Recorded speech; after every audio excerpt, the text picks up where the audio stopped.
So today we're going to take a little bit of a deep dive on Kavalan.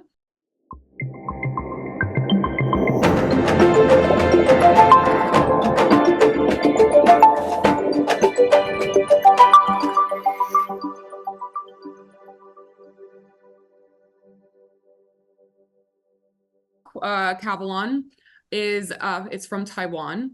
It's from Yilan County, Taiwan. The San Francisco is where we're based. I'm pretty sure you guys are all over the world, correct? I mean, all over the country, correct? Yeah. Country, yeah. So we're based in San Francisco. Across the ocean is Taiwan, where we have our Kavalan Distillery. Was founded by Mr. Lee. Mr. Lee is the owner of the King Car conglomerate. So starts with Mr. Lee. This is Mr. Lee over here, and his son here, who are both still involved with Kavalan. He owns King Car Conglomerate, started out selling root beer, actually, and expanded it into this huge company that has a bunch of different arms. If you've ever been over to Southeast Asia or Taiwan, you've probably recognized the Mr. Brown coffee, the Pocari Sweat. It's a drink, electrolyte drink that is usually used for hangover, or I mean, more for sports. And yeah, so they really had their arms reaching out to everything. They're pretty much everywhere over Taiwan. But his dream was always to make whiskey. Unfortunately, the government had kind of a hold on that. No one could really open up a privately owned distillery or bake a whiskey or any spirit privately. In 2002, they joined the World Trade Organization, and that year they were like, all right, well, this is the time. This is when we're going to start our whiskey company. First things first is they have to find a location for the distillery. So Taipei is over here. They decided to go right here, which is in between two mountain ranges. And I'm sure you guys are pretty familiar with whiskeys and probably have been to Kentucky before. And a lot is to talk about water. Pure water, clean water is a very important part of the whiskey making process. So they had the runoffs from the mountains. This was also a valley that had a very interesting weather pattern. It did get very hot. Taiwan is a very hot place. It's this subtropical place. But there was little microclimates in this area as well, which we'll talk about a little bit and how that affects the whiskey in general. So this valley is also known for the pure water. People from all over Taiwan go to this valley to refresh themselves. They say it's the cleanest air on the island, and the purest water. So that was very important, obviously. Now, the distillery was built in 9 months. And they wanted to get it going very fast. And they did take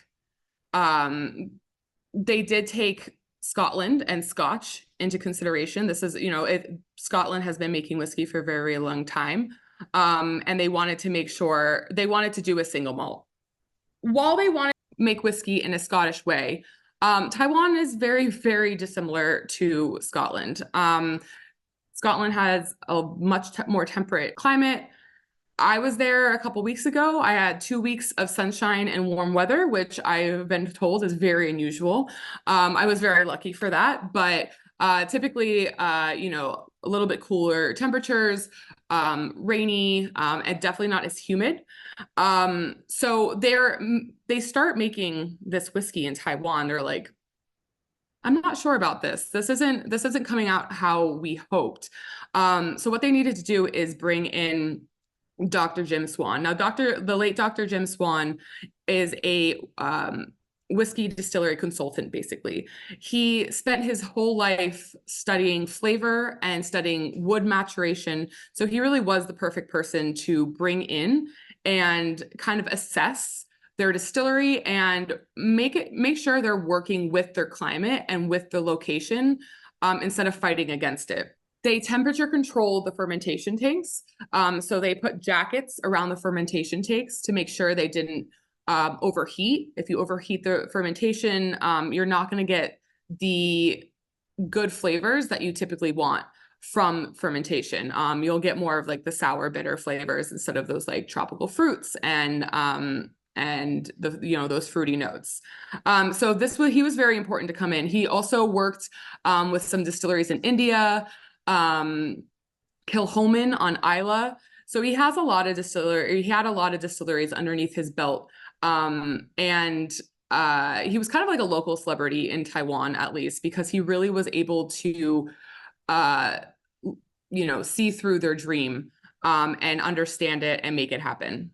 So here are the stills, some of the stills that they got. They are Forsyth stills.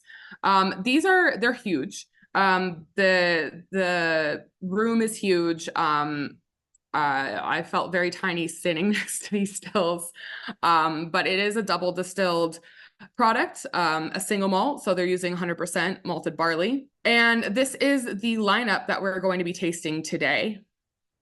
So except for the first one is our Distillery Select. I am going to chat a little bit about that, just because it does fit in with how they do their maturation. One of the things that they do is they do rechar, strip, and refire their barrels depending on what the master blender says. So the master blender is kind of like he's at the top.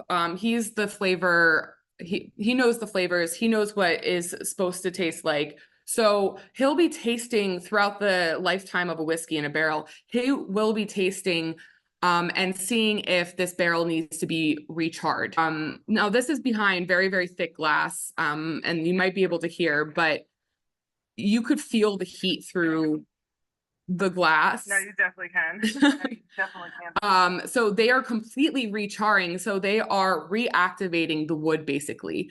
After using a barrel a few times, it does, the chemicals interaction kind of ends. So they are reactivating those, the wood for interaction with the whiskey when they put it in. And here you see they are reforming a barrel. So they do have a cooperage on site. Everybody here is meticulous, trained, and really knows how to do their job. So the biggest thing with Kavalan is, like I was saying before, the location of it in Taiwan. In the summertime, it gets to about 90, 100 degrees outside, and it gets to about 115 at the top of the warehouse, and it is a stacked warehouse. The angel shares about 15% a year, which is much more than the 2 to 3% that you see in Scotland. So you're losing a lot from the barrel, and you're losing alcohol. So the proof is actually going down, which is why they don't really need to mature those barrels or in those whiskeys for as long as, say, somewhere like Scotland. So they have a long period of summer heat extraction, where the barrel is expanding and the interaction between the barrel and the whiskey is full. Then you have little bit cooler, 45 to 50 degrees, and up. That's when the barrel is pushing that whiskey back out, and the oxidation is taking place. The air is interacting with the whiskeys and developing those flavors. So the first one we have here is Kavalan Classic. It is the first whiskey that they came out with. And this is after working with Jim Swan and understanding how to work with the climate and understanding that they want to make something very specifically Taiwanese and 100% Taiwan.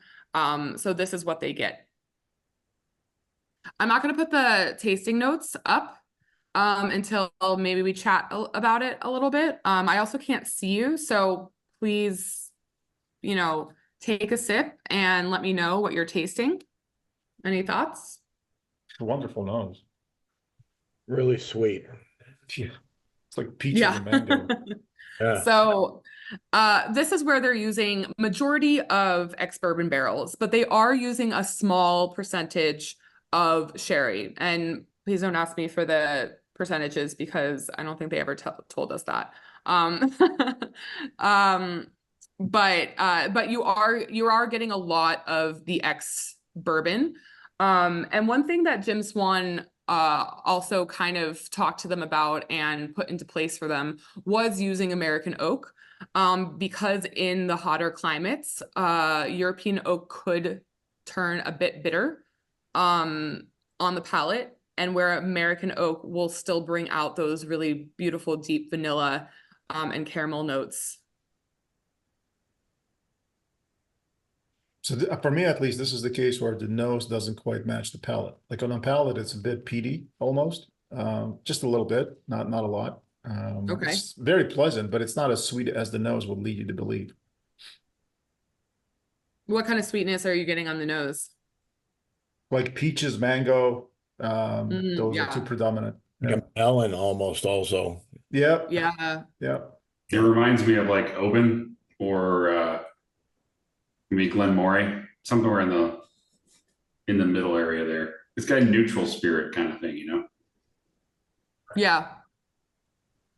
Yeah. So here are some of the tasting notes that they give us. Again, I always like to kind of get feedback first, because, you know, if I say banana, take a sip, you're going to taste banana.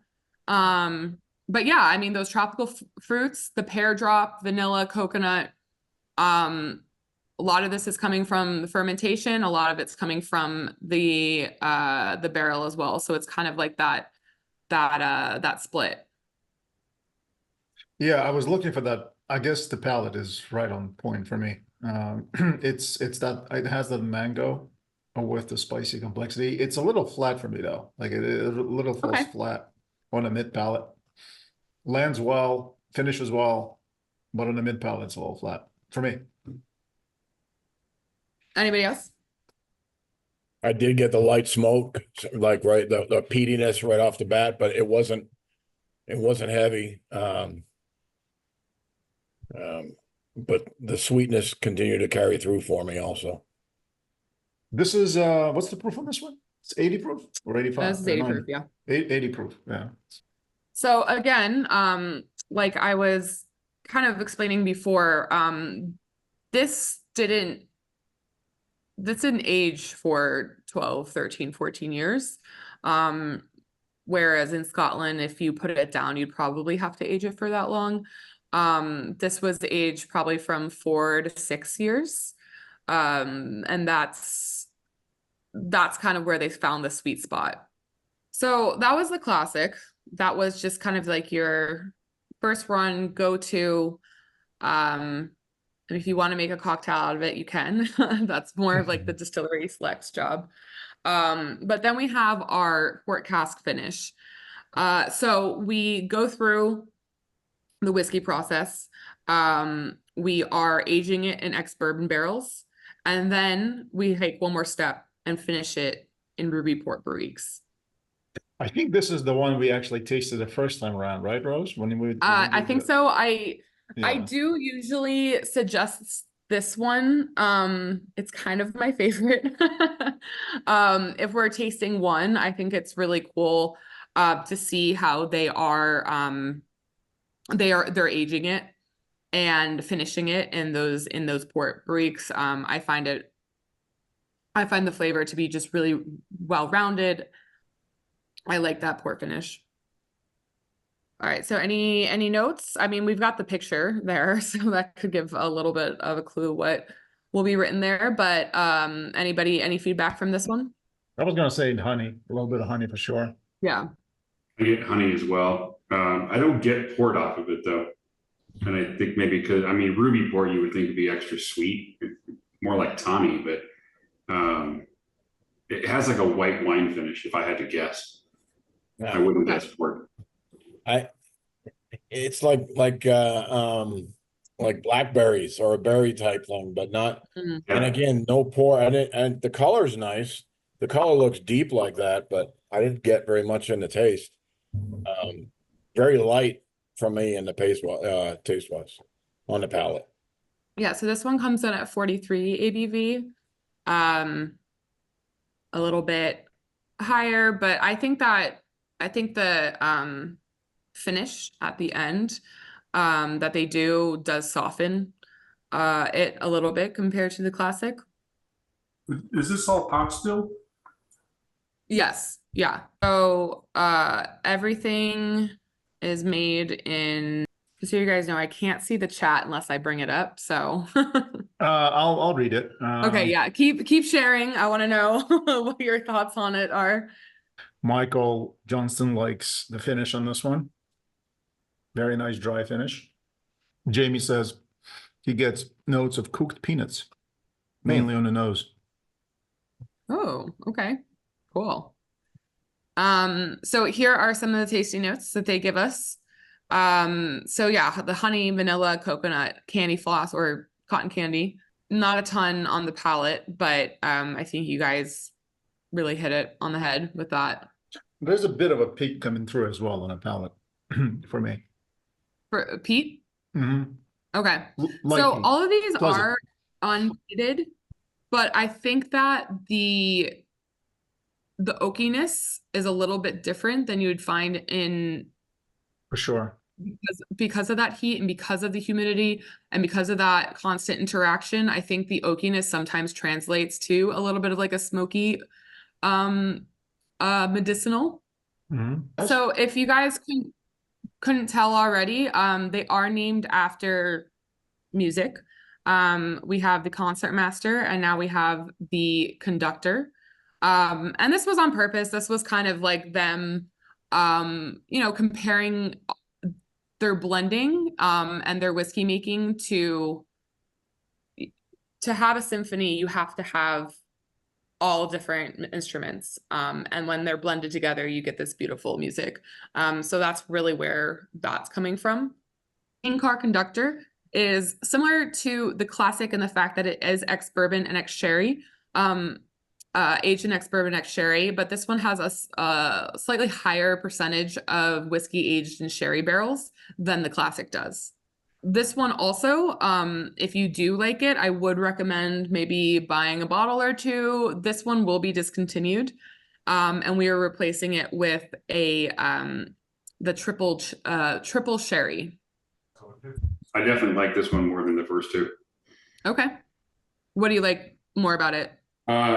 Well, number one, it doesn't immediately remind me of Scotch, right? And there's something that I can't find in there. I can't pinpoint what it is, but okay, it keeps me coming back for more, right? The first two did not keep me coming back, so it is good. it's it. Crisp, if that makes any sense. Not necessarily, maybe apple. Trying to find it. Yeah, the nose in this one is a bit more muted to me than on the first two. And the first two, like I was easily able to pick up different notes. On this one, it's kind of like 1-2 note. It's not a bad nose, it's just a little muted. The palate was just, to me, it exploded more. There was a lot more I flavor. haven't tried it yet. It kind of reminds me of a little bit of Jack Daniels, just right at the end on the finish. huh? Okay. And I think that's banana probably, but Jamie says it's probably the single malt pot still funk, not peat, that is sitting in the background. And what's the proof on this one, Rose? So this one is 43. Okay. I'm 43. This one drinks more proof, but I almost wonder, for me, I'm getting more, actually you got it on the thing, on the notes there, but I get more bitterness. I was thinking it was oak bitterness on all three of them, but this one is kind of, I think you said more punch or something, but it does have a stronger palate to me, but I get more almost like strong oak char. Oh, I'm sorry. The last one we have is 43. This is 46. And now that I'm seeing papaya, I'm beginning to taste it. The mind is a crazy thing. No hint of suggestion. No, not at all. Yeah. So what are your thoughts? So that's our core range, classic, concertmaster and conductor, all very different, with kind of like the strain of familiarity through them. I'm curious to know out of those three, what you guys preferred. Definitely number 3 for me. Okay. Only because the palate, the other ones, the noses were probably a little better, Okay. but the palate was, I much more going on. So Yeah. I prefer 2 out of the 3 so far. 2 out of 3. Okay. Hey, just to be difficult, I prefer number 1. That nose was something, and it enticed me to taste it. So Cool. Awesome. Yeah, it's always interesting to hear people have such different palates and prefer such different things. So Jason said number 2 for him as well. number 2. I agree with Chris though. 1 and 2 had very reminded me of just Scotch, not that I've had a lot of Scotch, but the Scotches I had, they came off very Scotchy, whereas 3 did not have that Scotch note. So you're looking for that thing that's like a little bit more unique, which you're finding in the King Car. I think It's the guys are gonna, definitely unique compared to the first 2. I think the Okay. guys are gonna enjoy the next one. Yeah. It So says bourbon on it. Yeah, well, yeah. I was gonna say you guys are using Scotch terminology as a pejorative. Like it's not a bad thing. Yeah, I know. Yeah, I just have no experience with it to even be able to talk intelligently about it. So yeah, I can't speak Well, much. that's what we're to it. doing Just- then. Yeah, that's Just what we're doing. reminds me of the scotches I've had, which is maybe tried 6 or 7 different scotches at this point. Okay. Yeah, I mean, listen, they like I said before, like they started this dream with Scotch in mind. Scotland has always been that, Scotland and Ireland always been that kind of like traditional whiskey that people think about, up until 15, 20 years ago when Japan exploded onto the market. Even though they've been making whiskey for a very long time before that, it was just kind of when the US market realized that they were making whiskey. But there's so many wonderful scotches, so they were like, okay, we want to kind of emulate those. They even sent over, so their master blender that started with them for a very long time, up until maybe 4 or 5 years ago, Ian Chang, they sent him to Scotland to learn and to understand how Scotch is made, and bring that back. Kind of similar to what happened with Nika and Taketsuru, although decades and decades before that. So one thing I do talk about a little bit, especially with Japanese, Taiwanese, it's very focused on the master blender.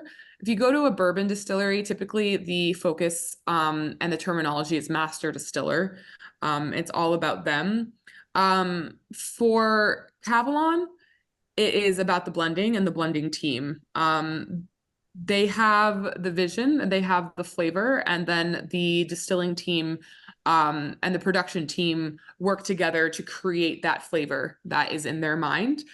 So they are tasting all of the barrels. They are blending those barrels together. As you may know, pretty much every whiskey is blended unless it says single barrel on it. So they're really working on that to create that symphony, that that concert of flavors that that is in the bottle. So this is the team. All right, so our next one is the ex-Bourbon. Yep. Man, these pictures really give it away, but Didn't you say the first one was aged in ex-bourbon as well? Yes, but that one had a small amount of whiskey aged in sherry as well. So this is 100% ex-Bourbon. And this is the only one so far that has been 100% ex-Bourbon. Definitely Mandarin, like citrusy note on the nose. And yes, that picture gives it away. Yeah. It reminds me of the Glenfiddich, that 14, it's US edition only. It's finished in New Oak. It's kind of what it reminds me. Okay. Okay, so some of the flavors that they're coming out with is interesting. Not a bunch of citrus on here. But yeah, I mean, you're definitely getting a ton of influence from the ex-Bourbon. And again, this whiskey is sitting in high heat for most of the year in ex-Bourbon barrels. And they are mostly first fill. So they are getting so much of that flavor. I get tons of spice and oak on the finish. I just changed my new favorite to this one. Okay. Yeah, I kind of figured most people would. Jack says vanilla extract, and yes, now that he said it, I agree. Yeah. Yeah, you're really kind of, it's a very good example of that heat extraction of the barrel flavors. And I agree. Somebody said crazy how all of these have slight peat smoky notes on the finish for me. Yeah. I agree. Yeah. And again, like not peated. Mm-hmm. I think it's more barley than anything else. That's what that is. Okay. That Barley gives that kind plus yeah. that oakiness. Right. Yeah, together. Oaky smokiness. I also think when people that don't really drink scotch all that much are exposed to it, they can sometimes confuse, the barley notes, predominant barley notes, and the peat, and those two are not the same thing, right? So. Right. Yeah. I mean, you have the barley, you have the smoke, and you have the peat. Yeah. And then what I was a big, thing for me when I was in Scotland a few weeks ago was like kind of exploring the different types of peat from all different places, and some were more on the smoky side. They weren't medicinal, something that I could kind of pick out from unpeated whiskeys. I would be like, this kind of like those flavors connect a little bit. So yeah, that's a huge range of it. Mm-hmm. It's weird. I get the vanilla, I get the cinnamon and the oak, but it almost like the finish has a lemon finish for me. I don't know why. Oh, okay. Like on the back of my palate. I'm sorry, did I miss the proof on this one? This one is 46 as well.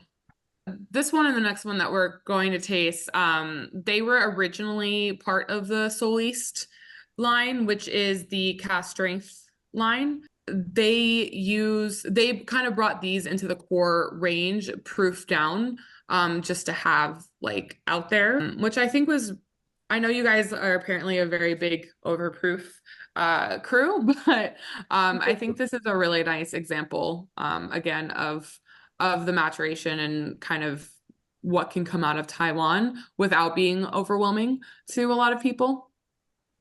And then it also goes back to the pure water source that they're getting from the mountains and the rainfall to proof that down. So with the Soliste line, but we call it cask strength here in the US, they use different sherry barrels, and those are very, very expensive. I don't know if you've ever seen them on shelves, but they are cask strength barrels of different types of sherry. So they have a PX, they have a Manzanilla, they have a Moscatel. Like they have all these different types of sherry barrels that have won a ton of awards. I believe the Vino Barrique was a big winner and got some, worldwide acclaim.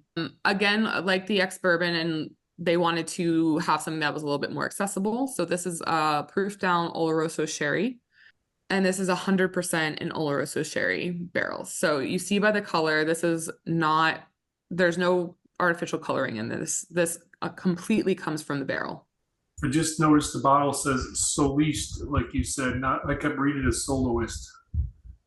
So yeah, so it is like, sometimes I kind of in my head read it that way too, because of the concert wording that they have. It is kind of like soloist, but it's soliste. I just looked it up because I'd never seen that word. It pretty much says it's German for soloist. Yeah. Rose, is there a reason why those sherry cask expressions you just mentioned are that expensive? The manzanilla, all of those, that range. Like, I mean, they go for like $400 or $500 a piece. Those barrels are very, very expensive. Okay. All right, Yeah. so I think Yeah. So, and they're also shipping to pretty much the other side of the world. Yeah. So yeah, they don't get a ton of the barrel. They are shipping them, over to Taiwan. And so yeah, they do go up quite a bit in price. Along with that, like we were kind of discussing earlier, is that the evaporation is so much. So they're losing so much after 6, 7, 8 years with the sherry. There's not, they've lost a good amount of liquid in their barrels. Got it. I love the nose on this one. I think I like the nose the best on this one so far. This is right up the alley with the sherry finished scotches. There's no mistaking this for anything else. Chris says he gets raspberry on the nose for the sherry. Okay. Jack agrees with me. He likes this one the best. At least in the nose, I guess. So does Jeff. And Jamie. Okay. All right, so is this overtaking as the favorite? For me, yes. Yeah. Yeah, definitely number one on the nose. Yeah, the first few, you're really struggling to get something out of it, but this, you're getting something on the nose on this one. And on a palate for me as well. For me, again, I'm strictly talking for myself. It's very nicely balanced. The spicy, the oak elements and the sherry, the sweetness. It's very nicely balanced. You get both basically in a very nice way. Yeah, this had the longest finish for me. Definitely. Brandon says number one for sure for the win. Sherry for the win. Wow. High Chris praise. says he really likes this one, deep notes and flavors. What's the proof on this? This is also 46. Yeah. So everything that we've tasted is so far up to this one everything is proof down. The last two are going to be cask strength. Yeah. Yeah, this is sherry and it's not overdone. I don't know heavy sherries. This one's done really well. Right. I would almost hedge my bet. I had shifted this one as my new number one as well. It's I can good. tell you All right.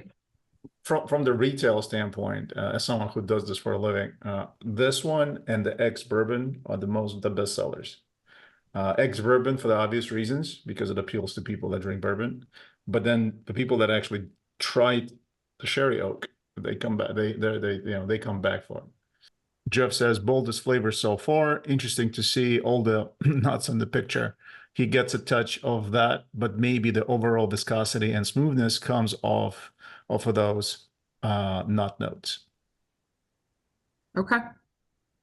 Sweet potatoes. Wow. This one, ooh, I love that. I believe this retails around like 140 to 50.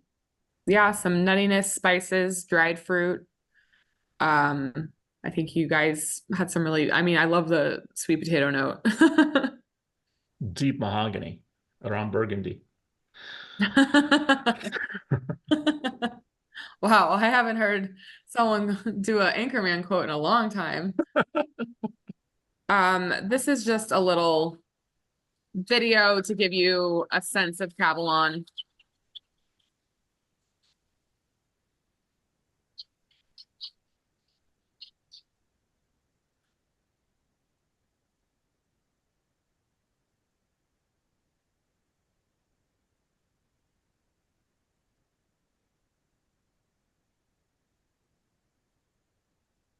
As we're watching this, to me, this is like a dessert pour. No, seriously, it's sweet Dessert in a enough to be- movie. Yeah.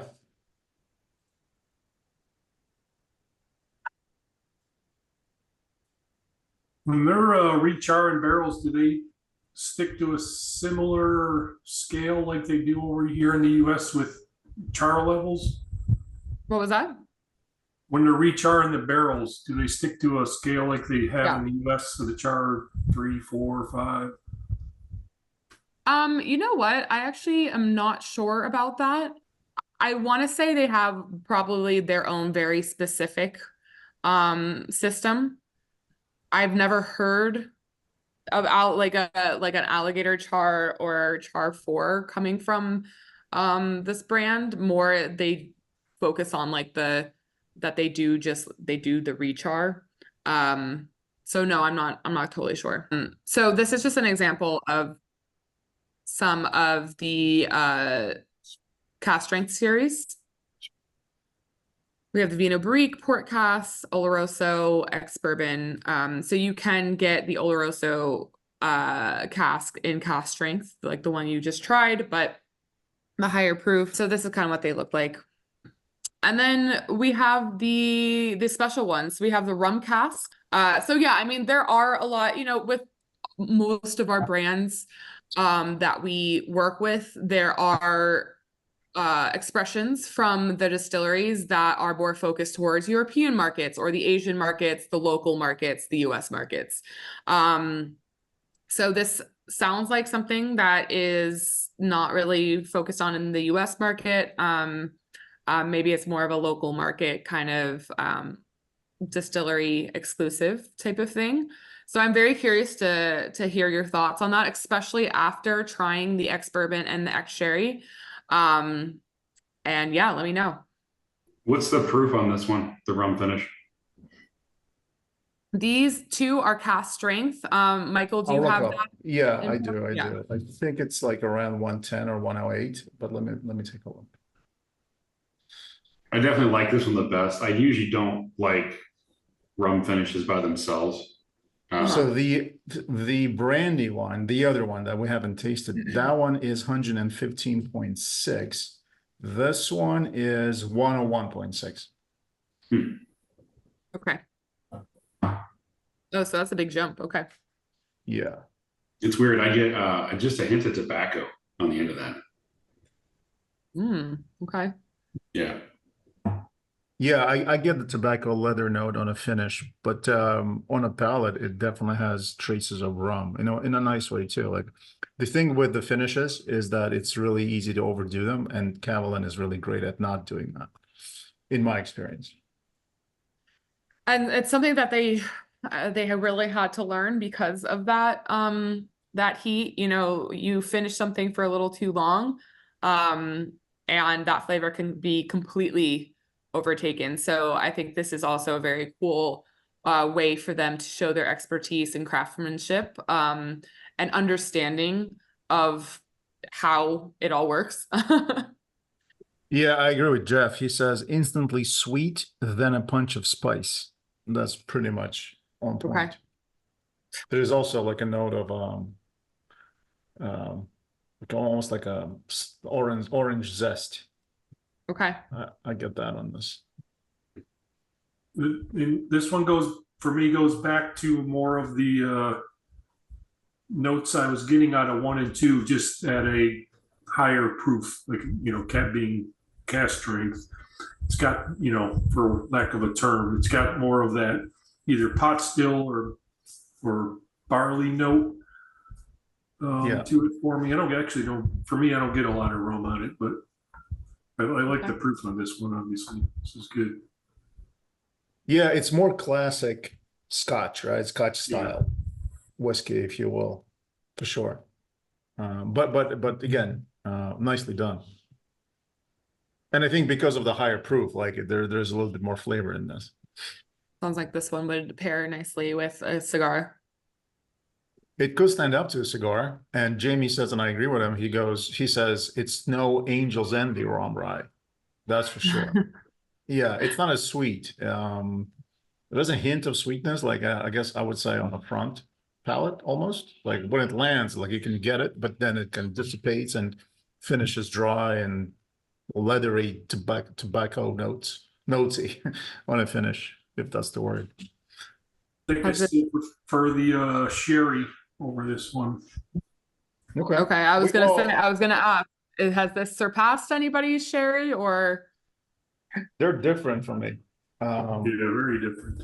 The sherry for me is a dessert pour, like something I would enjoy after meal. This one you can enjoy with a cigar. Well, actually, I guess I would make it a dessert pour as well. They're just different. I can't say I like one over the other. Just like very different. And for people that are doing it for the first time, I'm not sure if we have people like that on the call. We will have a quick survey where we ask people to kind of score every sample they've tasted today. So that's upcoming. All right, let's move on to the last one, the brandy one. So Buckley said this is 114. 115.7. 115. Almost 116, really. Nice color on it. Yeah, I mean, personally, brandy finishes to me are hit or miss. Mostly miss. I can't recall one good brandy finish that I enjoyed. I tend to gravitate, like if you're talking about brandy, I tend to gravitate towards cognac finishes. Those can be really nice. Let's see. This is more of a darker, maybe raisin kind of note to me on the nose. Exactly what I was just thinking. I'm getting a chocolate covered orange. Ooh. On the nose, I did, yeah. Yeah. I mean, it's not bad. But the finish is like cinnamon red hots. It's just, Yeah, I can see that. it's a lot thicker. Yeah. On a palate, I get a lot more cinnamon than on any other sample we tasted today. Yeah, almost peated, almost like a peated cinnamon, if that makes any sense. Just a hint of smoke there on the finish. I guess the cinnamon red hots is on the finish. I mean, it's just like, Yeah. I know these are my favorite tasting notes so far. I don't dislike it. Let me put it out. Yeah. I kind of like it better than the sherry, but that sherry Yeah, was, so do I. It's wasn't my more number interesting. one. Yeah. It's more interesting than rum to me. Rum is more like a classical, it's like a really well done single malt. This one is gonna get you thinking. I did a tasting with these when I first got the package with a friend of mine because he couldn't attend, and this was our favorite. Yep. Just the way Okay. it lights up when you drink it. Yep. The Mexican hot chocolate was that's what it kind of gave me, that spicy. Interesting tasting, Rose. This is I'm glad we did this because like I don't think this is something that most of us would reach out for when we are looking for stuff. Yeah, I mean, I think it's great to go through the whole line together. It really shows the depth and the range of Kavalan. They are on the pricier side, so I can understand why it's not something you just pull off the shelf and be like, yeah, I'm gonna take this home today. So I hope you guys enjoyed tasting through all of them, and sounds like the sherry was a favorite as well as the brandy. I go back to the nose on that brandy, and all of a sudden it's got like a sweet maple note to it. Mm. Yeah. I can see it. Oh, taste it. So Rose, last time we did this, like I remember asking you whether or not Kavalan has a single barrel program, and I know it comes and goes. Yeah. You guys are kind of operating It comes and goes. Yeah, what's available. And you sent me a sample last time, which was fantastic, actually. It just unfortunately we didn't have enough interest to pull the trigger on the entire barrel. I know you guys don't do half barrels or whatever. But I think I have been Concertmaster. inquiring a lot about that, but unfortunately, I keep on getting no's on that. Okay. No, you and I can talk offline. I have an idea, but what I was going to say is you did send me a sample of a barrel that was available at that time, and I believe it was the Concertmaster cast strength, and that one was just fantastic. It was so flavorful. If I had that sample today, that one would have been number one. Funny, you mentioned the Vino Barrique earlier. That's one of the only Kavalans I got on my wall, and I had to pull it out to put it in the line with the rest of them. And the nose doesn't hold up, but the palate of it compared to the rest of them is kind of ridiculous. I think this one's sitting at 61%. Yeah, 122. All right, so more so, I guess, for Rose's sake than for anyone else's, because you guys done it a few times with us. The scale is 0 to 10. 5 is just being an average, not good, not bad, you know, average. Anything under 5, you probably don't care for. Anything above 5 is a good, you know, as people do like it. So let's go one by one. Classic, 5.1. That not good, not bad. You would expect that from the average. From the entry point expression. So we had bottles that were lower than 5. So that's not a bad thing. Concertmaster, also 5. And it's a classical bell curve, right? So some people loved it, some people didn't like it. Interesting. King Car, agreed with people a little better than the first two. 5.4 is an average score. And then we get to ex-Bourbon, as I thought this would be probably much better received, and it was 6.5, with most people rating it above 5. So that's awesome. Then the sherry for most people was number 1.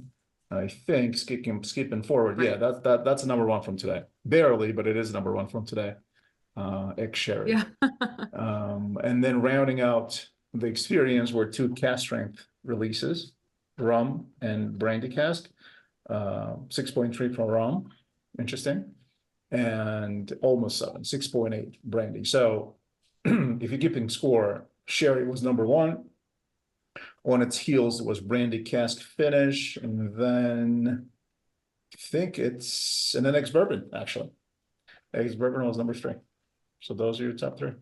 One thing that Kavalan does have on the horizon, Michael, I sent this information to you, but we do have a 15-year anniversary edition coming out. It is the only Kavalan with an age statement. And like I mentioned, aging these whiskeys for a long time there is a lot of ups and downs for that. So these are meticulously cared for and prepared and picked barrels for the 15-year. It's ex-Bourbon and Oloroso. So those are coming out, I believe, this year.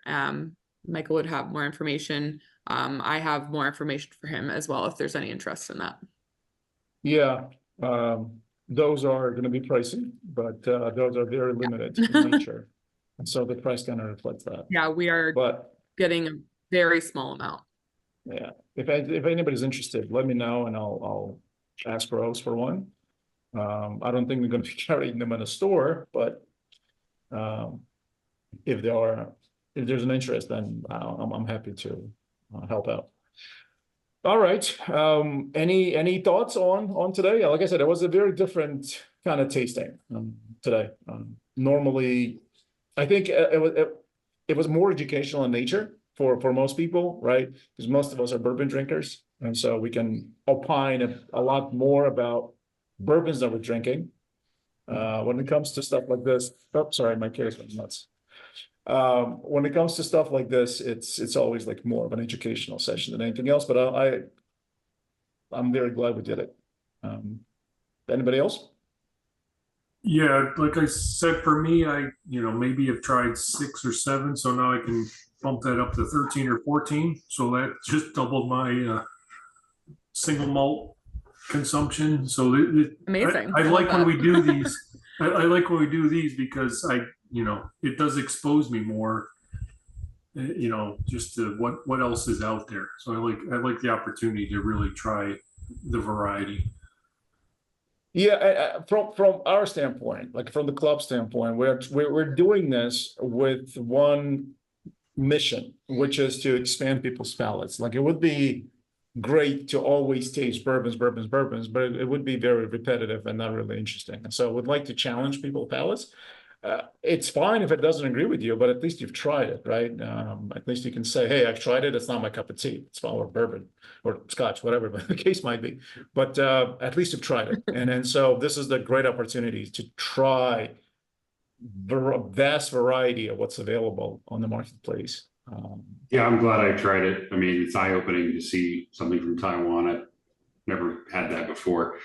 I mean, it's not my cup of tea, right? It obviously behind me is all bourbon, rye, and American single malt. So that's my jam, if you will. But it was interesting. I do enjoy trying different things. So yeah, no, I'm yeah, it's awesome to see people kind of going out of their comfort zone with this type of thing. And Kavalan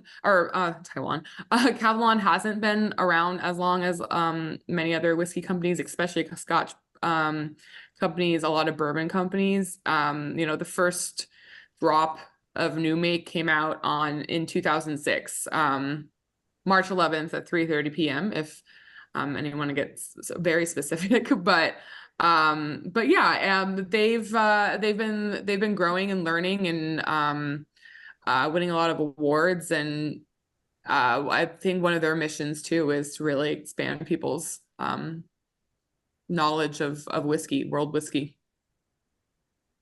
Yeah, and there are a couple notes in the chat that kind of very they warm my heart. Jeff says, this has been very helpful.